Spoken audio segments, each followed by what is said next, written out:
नमस्कार, स्वागत है आपका एबीपी लाइव में। इस वक्त मौजूद हम जिला कलेक्ट्रेट अलीगढ़ के बाहर। जिला संयुक्त कर्मचारी परिषद के बैनर तले लगातार प्रदर्शन किया जा रहा है। मांग वही है, पुरानी पेंशन को बहाल किया जाए। तमाम लोग मेरे साथ मौजूद हैं, बातचीत करेंगे, उनसे जानेंगे क्या वजह है, क्यों लगातार प्रदर्शन किए जा रहे हैं। भैया, मैं इंजीनियर विनोद कुमार गर्ग, 10 साल मुझे रिटायरमेंट हो गए। मैं सिंचाई विभाग में यही पद से रिटायर हुआ हूँ। मैं कर्मचारी हूँ और मैंने 2019 में इन सब दिक्कत जो ये राजनीतिक स्तर पर होती है, मैंने लोकसभा का फार्म भरा था। और वो बात जो थी वो पेंशन के समर्थन में सबसे बड़ी बात है, हमारे साथियों को पेंशन 2004-05 से क्यों नहीं मिलेगी, जबकि हमारी भारत सरकार, उत्तर प्रदेश सरकार में एमएलए को पेंशन अलग मिलती है 100% और लोकसभा के सदस्य को 100% मिलती है। कौन सा ऐसा मैथमेटिक्स है? अगर ये नहीं कर सकते तो शासन में रहने लायक नहीं है। अभी आपने देखा यूपी में 33 सीट आई। अगर ये जनता की नहीं सुनेंगे तो सेवक नहीं है ये। हमारे कर्मचारियों के लिए अगर ये विश्वासघात करेंगे तो इनको आगे भी भविष्य में 2027 और 2029 में तगड़ी चोट मिलेगी।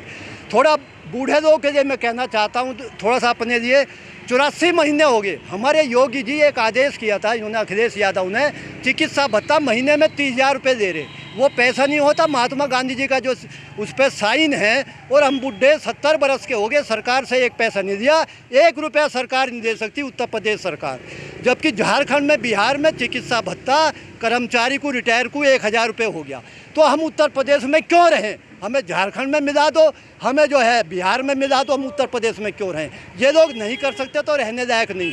एक बात और बताऊं मैं, हम रिटायर हैं, हमारी पेंशन आज तक 1 पैसा नहीं बढ़ी रिटायरमेंट के बाद में। अभी मेरे पास आदेश है सितंबर 2023 का, योगी जी के सामने का, शंकर दत्त मिश्रा जी का, जजों के लिए 75 साल पे 20% पेंशन कर दी और हमारे कर्मचारियों के लिए 80 बरस पे 20% पेंशन है। इसमें कौन उत्तरदायी है? मुख्यमंत्री का आदेश चलता है, मुख्य सचिव का चलता है या जजों का चलता है? जब हम राजपत्रित अधिकारी रिटायर हुए तो जजों से हम कम नहीं है बिल्कुल भी। उनके साथ, हमारे साथ बीच में भेदभाव पैसे का क्यों?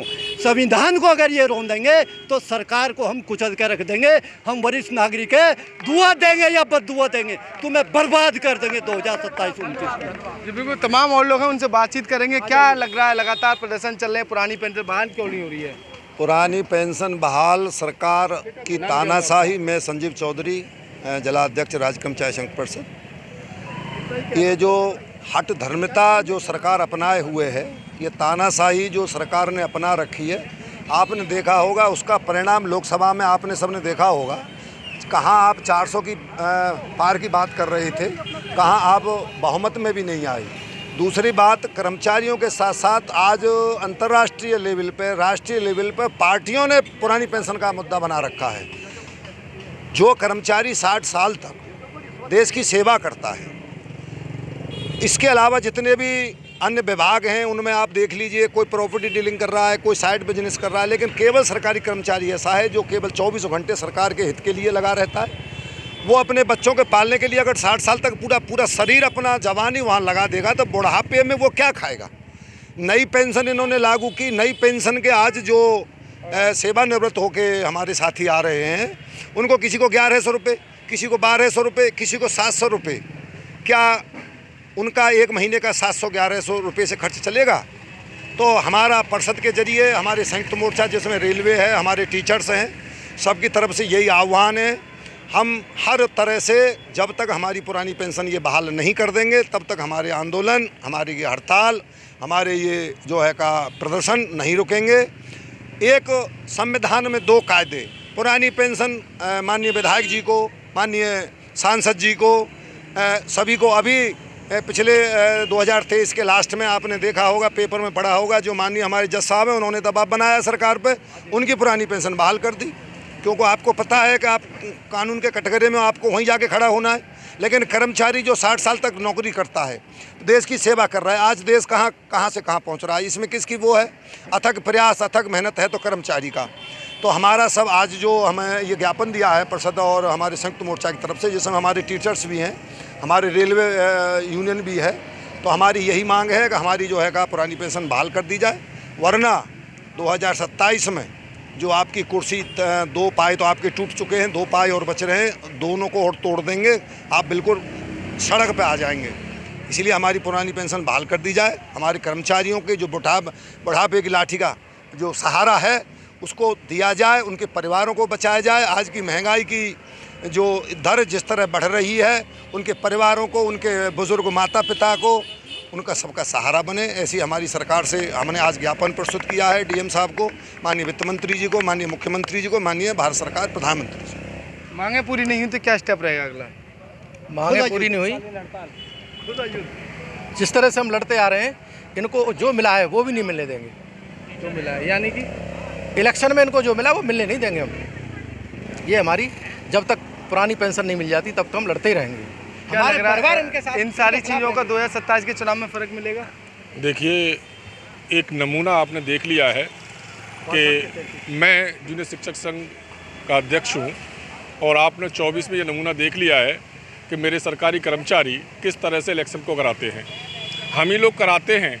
ये भूल जाएं माननीय योगी जी कि अगर हम लोग उनसे रुष्ट होंगे तो वो किसी भी हालत में जहाँ बैठे हैं वहाँ नहीं रुक सकते।